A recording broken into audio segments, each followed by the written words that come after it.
Hello, welcome to Unit 1. I am really excited to start working with everyone and the information in this course. I really truly do love this course. Luckily, I love most courses I teach. But I wanted to start out with a quote from your textbook. It says, "None but the humble become good teachers of adults.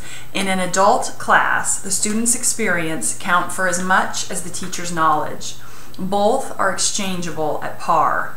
Indeed, in some of the best adult classes, it is sometimes difficult to discover who is learning the most, the teacher or the students." So I want you all to know that in my experiences with you so far, I am learning from you. I hope you're learning from me. I know that you guys bring such a wealth of information and experience and knowledge, and so I am very grateful to be working with each of you and to learn what I have learned already with your cohort. So thank you. And I hope that the adult learning class will help you to kind of think about that work with adult learners and how important it is to see each individual for who they are, and especially for those of us who were classroom teachers.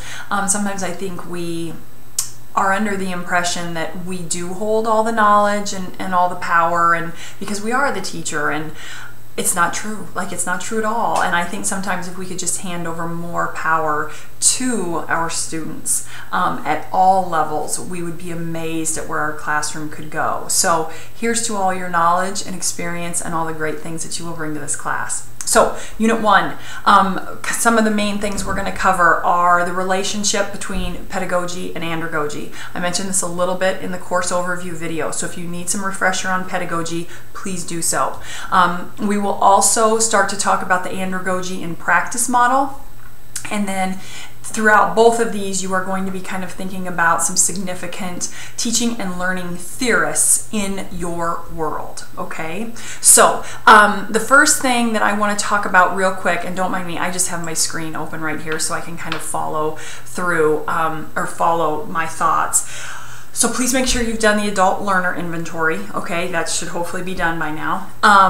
And your reading is chapters 1 through 8 in the textbook, so I hope you will enjoy those. I really like the first section of the textbook just because it does have to do with all the learning theories and teaching theorists and just really good information about what it's like to work and teach adults. One of the really great things I think is the andragogy and practice model, and so that starts on page, let's see here, well, it's a couple different places, but I'm going to reference, let's see here, which chapter am I in?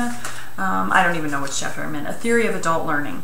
But basically there are significant pieces to this practice model that we need to be very aware of, and we need to be aware of how those will impact us as a instructor, facilitator, professor, whatever it is that you want to do with your future.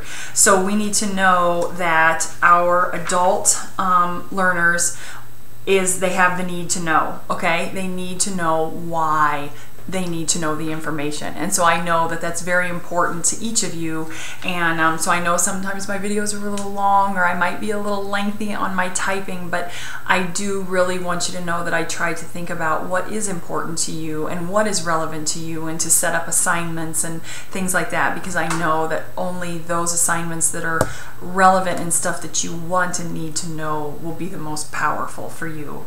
So number 2, the learner's self-concept. Adults have a self-concept about being responsible for their own decisions and their own lives. So an example I like to think about is choice in assignments and what we do in tailoring these things to you, because I know that choice is a very important part of being an adult learner and taking ownership of what it is we do. Number 3, the roles of the learner's experience. Absolutely. In Unit 2, we will specifically talk about prior knowledge, prior experiences, gender, race, socioeconomic status, all these things that can impact the adult learner in the classroom, and how we can use these experiences to build knowledge, to make connections, and to do really great things with. Number 4, readiness to learn. You have to be ready.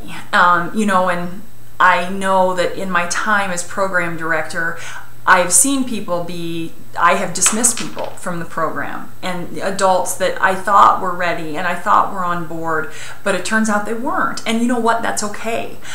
So I think we also need to be aware that when we are working with our adult learners, some people may think they're ready for the degree, for the undergrad degree, the master's degree, the PhD or EDD or whatever you would be doing, but there may be a chance that that person is not quite as ready as they thought they were. And I always try to be very gracious with people who leave the program, knowing that they just may not be ready. And so most of the time I welcome them back. You know, come try again next year and we'll review your application, because adults need to be ready. We have a lot going on in our lives and we need to be focused, and we need to know that this is the time and this is what I want to do.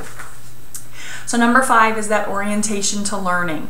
And I like this one. I would say it's probably one of the more interesting ones, that we, as adults, we become task-centered or problem-centered. And the way we approach the information is different than we approached it when we were a child. You know, it's not so much memorizing and filling of the whatever, the brain or the mind or whatever, but it's using the information and problem solving and having these tasks and having these relevant real life things to do. So again, that's always a goal of mine in my classes. And then finally, motivation. Most of the time when we are younger, we are externally motivated, you know, grades, and mom and dad said I had to, and the teacher says I have to, and I want to be on the honor roll and whatever. And so we still may have a few of those external motivators, but a lot of our motivation as adults is internal, and it's what is important to us and these goals that we have for our life, and that kind of self-confidence and those things that we do our degree for are a little bit different now. So anyway, there's so much in each one of these sections of the practice or the model of Knowles' model. And so I encourage you to really kind of look at that in all 3 units. You know, we'll touch on it briefly for this one, but really in Unit 2 and Unit 3 to kind of be thinking about that and how it's relevant. So with this unit, you know, I hope you will enjoy it. Just kind of thinking about the pedagogy and the andragogy, thinking about the andragogy and practice model. With your assignments, again, I hope to add lots of choice in that the way you think about teaching and learning theories, you think about the relationship between andragogy and pedagogy, all that good stuff. So please enjoy the unit. If you have any questions, please let me know, and I'll just look forward to your work, and I'll look forward to interacting with you any way I can. All right, take care. Bye.